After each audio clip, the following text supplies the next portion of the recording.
Leadership isn't just about strategy, numbers, or vision. It's also about how we communicate. The words, the phrases that leaders use can either move work forward or it can quietly slow it down.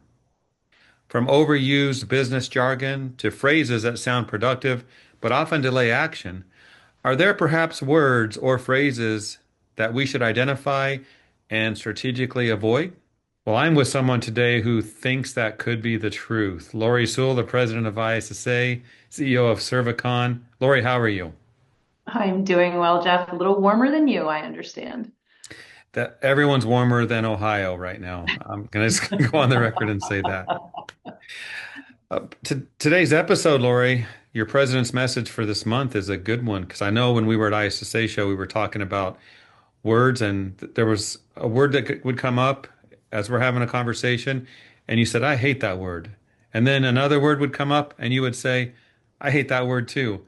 So today we're going to do words Laurie hates. That's such a strong word, hate.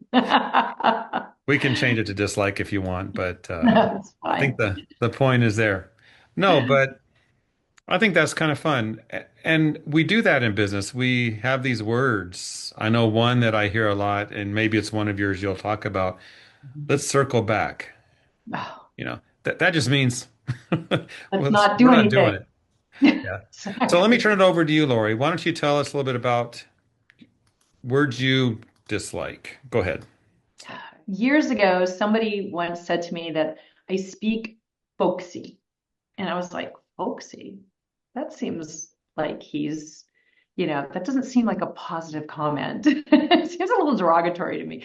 But then I thought through it and actually wrote an article about it a while back. And the concept of being, I actually like to speak in accessible language, right? Language that I think will get the most understanding across the group that I'm speaking to.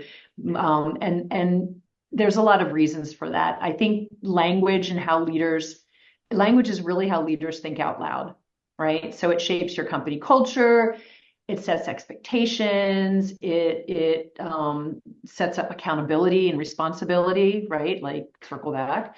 But when it gets vague or it gets jargony or over polished, I really think it means that the thinking is too. The thinking's not necessarily clear. So I think clear language makes you think clearly. And then clear thinking is what actually really drives good decisions and good execution. So when I think about jargon, right, I think it's so important that it includes people. If it's jargony, like business jargony, um, it can exclude people because not everyone speaks MBA, right? Nor does everybody want to speak MBA, to be honest with you. Um, and then it dilutes accountability, like you talked about circle back, right? Which means nobody's going to do it, or we'll socialize this, which means no one's really responsible for it. Um, and then it slows down execution because if they have to translate what you mean, then you've kind of already lost momentum. So that's why I think language is so important and how we communicate it and how I've got a little bit of a disdain for certain types of business jargon in my lexicon. I try to see lexicon. I try to exclude it from my lexicon. There's an example. I kind of like that lexicon. So, yeah. You don't hate that word, do you? You just said it. I like that word, but it does sound a little snooty. So, it depends on who I'm talking to. With you, we're good. I, I get that. It does depend who you're talking to. And I think when we think of all these words, there's phrases too like outside the box, do a Oh, deep dive, value add, win-win, mhm. push the envelope. All these things are just used in language, but it might depend where you're at as you use those words. True. When you're a leader, though, talking to your team or talking to clients or whoever, kind of have to up your game. Oh, there's another one, up your game. Hmm. That Hmm. We so can't help it. We're language, going to do it in this conversation. You know that, right? yes. Any others you want to mention that you think are overused, maybe that would help? Yeah, I would think, and they're not just jargony words. They're other words that imply certain things within the organization, so or within the culture of work. if you will. So I think I talked earlier about work-life balance. I really don't like that one because it implies that everything is equal all the time, balance, right? And that's not real life. So one of the things that I always do is talk about flow, particularly with like my working parents, because that's always the big challenge. Because some seasons are work heavy, some are family heavy. And so the goal isn't like equal. The goal is being intentional about where your energy goes and when, right? And so I like that concept of flow. Circle back, that's the one we talked about, which to me just means let's avoid making a decision. Or it means no one wants to take up the next step, right? I really do. I like it's funny because when I hear that, that's what I hear. I don't hear circle back. I hear we're going to postpone this or we don't want to take the next step. So sometimes we even have language that becomes known as something else within your team culture, even, right? Another one I hate, add to that. Let me add to that.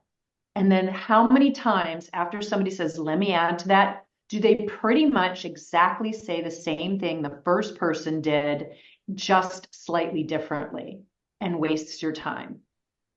It's not collaboration, it's filler. It's like, say something new or just let what they said stand. Ditto's okay by me because that just means, or I agree, or I second that. That's fine. You don't take up a lot of time, but please don't say the same thing again. It drives me insane. What do you think about that one? So uh, I see that one a lot. And maybe not the words, let me add to that, but piggyback on. Piggyback on, yes, And yes. they say the same thing. I've been in a lot of meetings, Lori, and you probably have as well, where someone says something, and then everyone has to say something about that something that was just said. Uh, I don't know. yeah, no, no, no. In fact, I haven't set a specific rule within my team about that, but I think I'm going to now. I think it's going to be one of our rules of engagement that I'm going to set. So I have to write that down. Thank you for that. So if they watch this episode, they're going to know it's coming. Maybe you don't have to say anything. Maybe you'll just notice an improvement. Yeah, yeah, and I'll notice who listened and who didn't. Boy, that's a lot of pressure. Yeah, too much. Yeah. Well, Lori, I don't know if there's other words to share, but I have a final closing question for you if you would like to perhaps consider this one. I I was thinking would. that in our industry, we have those that do cleaning, their facility cleaning, there's contracting like what you folks do, there's manufacturing, distribution. As a business leader yourself, how does that just plain direct communication improve outcomes across the board? Mm. Okay, I'm going to ask that, then I'm going to answer that, and then I'm going to finish with one of the words that I really am not a fan of. I think the goal is to be able to have alignment, right? Alignment with whatever group you're talking to. So I think in our industry, we have frontline teams, we have multilingual workforces, they work across shifts, they work across sites. And so if you want your message to be able to be carried to the front line or to be carried, which you should, I mean, your frontline should understand what your goals and your vision are for the organization and how they fit into that, then you should make your language respectful, not simplistic. I think a lot of people think folksy or simplistic, but I think it's respectful. I think it's inclusive, and I think it's effective. And so you're going to get folksy from me. Sorry. I think the best leaders sound understandable, and that's why people follow them, not necessarily just impressive. So the last, when you talk about the industry, I've kind of had an issue. The word janitor is not as uplifting or powerful as the word custodian. And if you think about the language custodian, custodian of, caretaker of, somebody who you put your care and trust in, I feel that that's a great language. That's the word we use for our teams, custodial technicians. We call them floor technicians. We use the word technician. The idea is that the work is professional. They are trained. We're even working on, with the government to get, it identified as a a trained position, right? Something that could be apprenticed, if you will. And so the more we use language to lift up our work, also think that that's very important. So if you talk about language I don't like, it's that performative kind of, jargony language. It's also language that doesn't elevate our work in our industry. And so that would be the other category. So I love custodians. Cleaners is fine as well, but I think custodian is such a great word to use because of its history. Go look at I think there's a Latin derivative of it. So one of my favorite. Yeah, I think the word janitor comes from Janus or some kind of a figurehead. It Mm-hmm, means guardian mm-hmm, of the door. I have to mm-hmm, look mm-hmm. into it, but so But in today's language, it's just not as understood that way, right? maybe as president of ISSA, you can ban the word janitor. I don't think I have that kind of power, but I do think